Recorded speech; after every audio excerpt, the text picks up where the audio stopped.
Recently, I spoke with Dr. Robert Reynolds of the Reynolds Clinic. The focus of the conversation, behavioral problems in children and the warning signs. Most parents hope that once their children pass the terrible twos, behavioral problems will be over, but nearly 10% of school-aged children develop a pattern of disobedient and hostile behavior toward adults called oppositional defiant disorder, or ODD. Here to help parents identify the warning signs are Dr. Robert Reynolds, the clinical director at the Reynolds Clinic in Middletown, along with Suzanne Clemente, a parent of a son with ODD. It's great to have you here. Thanks for having us. Okay, how serious of a problem is ODD, Dr. Reynolds? Well, it's a lot more serious than people realize. As you were saying, about 10% of kids have ODD. But oftentimes parents don't realize that that's what they're dealing with. It's common, for example, for parents to come to my clinic because they think their child has ADHD, and it becomes apparent during the clinical interview that he may have ADHD, but by far the bigger problem are the behaviors that go along with oppositional defiant disorder. All right, Suzanne, you're dealing with a son who was what, being aggressive at home? What was going on? We weren't getting along, if you want to call it that. We were arguing with each other, screaming at the top of our lungs at some point, and I knew something was wrong. Did you have any idea that it was ODD? What were you thinking it was? No, I kind of thought it was ADHD, and I thought maybe I was doing something wrong, that I wasn't being the best parent that I could be, and I just was kind of stuck. I didn't know what else to do. So you found Dr. Yes. Reynolds. Yes. Let's talk about the signs of ODD. What are they? Well, I think what Suzanne just described is one of the most important ones. These are severe temper tantrums. I'm not just talking about a child who gets upset from time to time. These are bona fide, full-blown meltdowns that can go on for 20 minutes, a half an hour, an hour, and it's really at a very high volume. But that's not the only issue. That's not the only symptom. They oftentimes argue with adults, particularly their parents, about the rules, about what they're being asked to do. They'll fight over the least little things. In addition, they are very, very non-compliant. They also almost inevitably fail to take responsibility for something that they have obviously done wrong. They will blame everybody else except to take responsibility. These are the kind of things that drive parents crazy. Absolutely. And Suzanne, what did you see? What was he arguing about? Oh, everything. Everything. Yep. If he has 2 pairs of shoes in the mudroom, I tell him to put on a certain pair. It'll be a 20-minute argument about why he can't wear the other pair.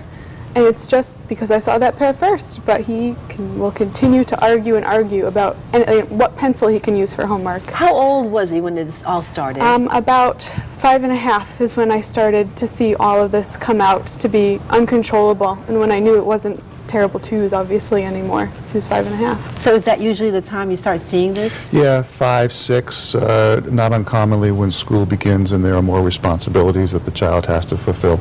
But again, Suzanne's story is so typical because oftentimes the parent misinterprets this as saying, well, I'm just a bad parent. And as a result, Jocelyn, they don't get the help that they need because they're afraid that they're the reason, they're the problem.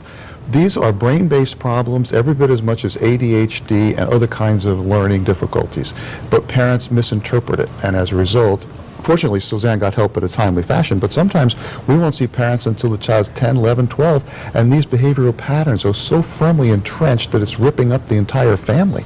Is it too late at that point, or is it treatment still okay? It's still okay, but again, the sooner the better. If a parent suspects that they have a child with ODD, the sooner they get help, the better. All right, what kind of help is out there?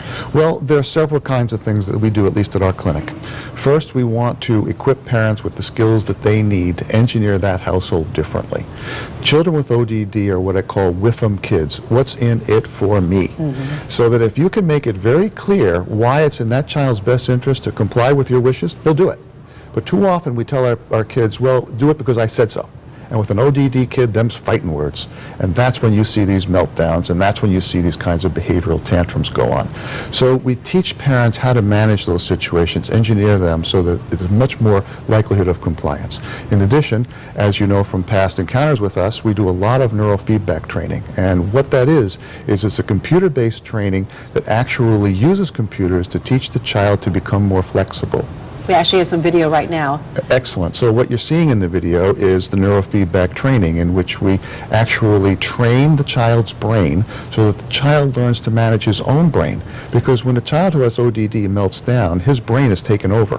He needs to be in control of his brain, and the neurofeedback is what teaches him how to do that. So that, in conjunction with working with the parents, makes for a much more successful outcome. All right. How long has he been treated, Suzanne? I believe we started going to see the Reynolds Clinic in March, and he started neurofeedback in about the end of May and finished the beginning of August. How's he doing now? Fantastic.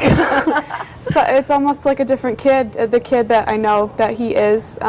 We still have day-to-day struggles, but they're the usual day-to-day struggles that you would expect with a child without ODD.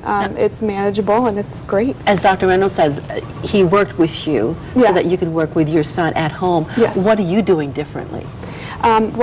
He gave me a plan to put in place at home, and we follow that. I've stopped raising my voice. I've stopped getting angry and walking out of the room. I'm able to deal with it because I know what's expected of me. I know what I need to do to make him better, to make him feel okay in the home, and it's great. Well, he's lucky to have such a loving mom, too, to really care. One of the ruts that parents get into sometimes, Jocelyn, with a child who has ODD, is they end up punishing the child. The problem with children who have ODD is punishment really doesn't work. And when it doesn't work, they punish them more. And when that doesn't work, they punish them more.